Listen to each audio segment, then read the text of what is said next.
दोस्तों, बैंक में काम करने वाले लोग छुट्टी को लेकर बहुत परेशान रहते थे क्योंकि अक्सर मांगने पर भी उन्हें छुट्टी नहीं मिलती है। लेकिन अब रिजर्व बैंक का एक नया सर्कुलर उनके लिए खुशखबरी लेकर आया है। रिजर्व बैंक ने कहा है कि बैंक कर्मचारियों को बिना मांगे छुट्टी दी जाएगी, और वो भी 1-2 दिन की नहीं बल्कि कम से कम 10 दिन की। 10 दिन का मतलब 10 वर्किंग डेज से है। इसमें संडे या दूसरी छुट्टियां शामिल नहीं होंगी। रिजर्व बैंक ने नया नियम लागू करने के लिए 9 जनवरी 2022 तक का समय दिया है। अब आप सोच रहे होंगे कि ऐसी दरियादिली क्यों दिखाई जा रही है। इसके लिए तो किसी बैंक यूनियन ने डिमांड भी नहीं की थी।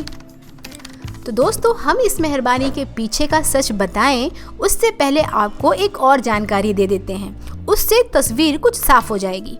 रिजर्व बैंक ने कहा है कि 10 दिन की इस छुट्टी की खबर कर्मचारी को पहले से नहीं दी जाएगी। उसके लिए ये पूरी तरह से सरप्राइज हो। अभी कुछ समझे कि नहीं?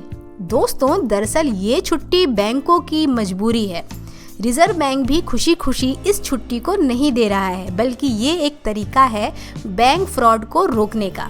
दरअसल फ्रॉड और गड़बड़ी पकड़ने के लिए इस तरीके को अपनाया गया है, क्योंकि जब कोई कर्मचारी छुट्टी पर चला जाएगा तो उसकी जगह कोई और काम करेगा, और दूसरा जो भी काम करेगा उसे पहले वाले कर्मचारी के पूरे कामकाज की खबर हो जाएगी। इस तरह अगर पहले वाले कर्मचारी ने कोई गड़बड़ी की होगी या सिस्टम के हिसाब से काम नहीं किया होगा तो नए कर्मचारी को इसके बारे में पता चल जाएगा, और 10 दिन की लंबी छुट्टी की वजह से नए कर्मचारी के पास जांच पड़ताल करने का पूरा मौका होगा। सरप्राइज छुट्टी इसलिए दी जा रही है ताकि गड़बड़ी करने वाले कर्मचारी को तैयारी करने का या गड़बड़ी छिपाने का मौका ना मिले। लेकिन दोस्तों, एक बात और साफ कर दूं कि ये बिना मांगी छुट्टी सभी कर्मचारियों को नहीं मिलेगी, बल्कि सेंसिटिव डिपार्टमेंट में काम करने वाले लोगों को ही मिलेगी।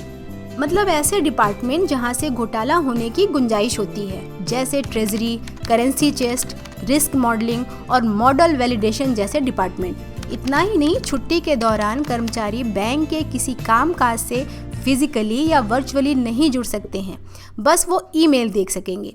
वैसे इन डिपार्टमेंट में पहले से ही इस तरह के कर्मचारियों को छुट्टी पर भेजा जाता रहा है, लेकिन अभी तक ये सरप्राइज नहीं होता था। कर्मचारियों को पहले से ही अपनी इस छुट्टी के बारे में पता रहता था, लेकिन अब ऐसा नहीं होगा। वैसे इसके अलावा भी फ्रॉड की गुंजाइश कम करने के लिए बैंक कर्मचारियों का ट्रांसफ़र होता रहता है।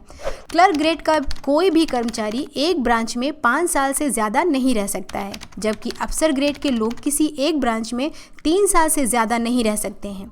खैर, जिन लोगों को ये छुट्टी मिल रही है उनके लिए तो बढ़िया है।